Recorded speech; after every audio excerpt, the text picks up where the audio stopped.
Hi. Okay, so this is the math assessment I use with my kindergarten kids. Um,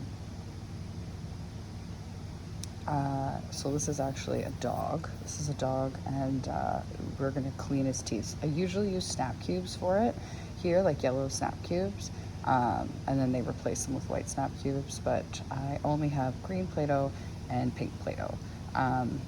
And depending on what I'm assessing, I either use a dice or I can use two dice, or sometimes I use number cards. So I'm going to use dice, and I'll show you how we do it. So I usually get them to roll the dice, and they have to tell me what number this is.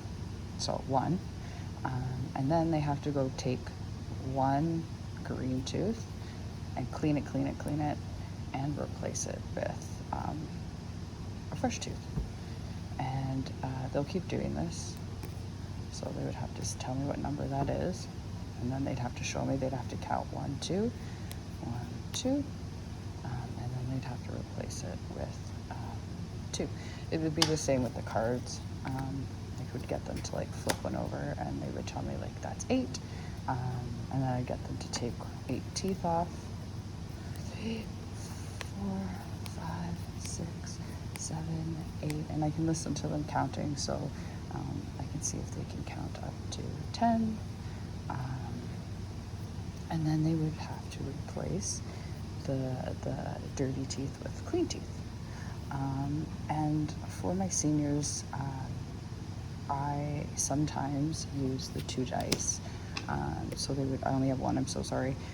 They'd have to roll the two dice, and I would get them to either add the numbers together. So say it was like 3 and 3, I'm gonna flip the card, 3 and 5. So then they would have to add the two together and replace that many teeth.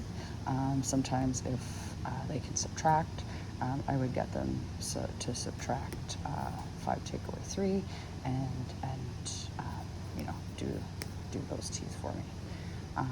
So yeah, you can do any animal you want. I find that my students like playing games with me. So it's not that hard to do these assessments when they think we're playing. Yeah, and there's not a lot of pressure on them to, you know, they don't feel like they're being tested. So it's nice. Okay, thanks. Bye.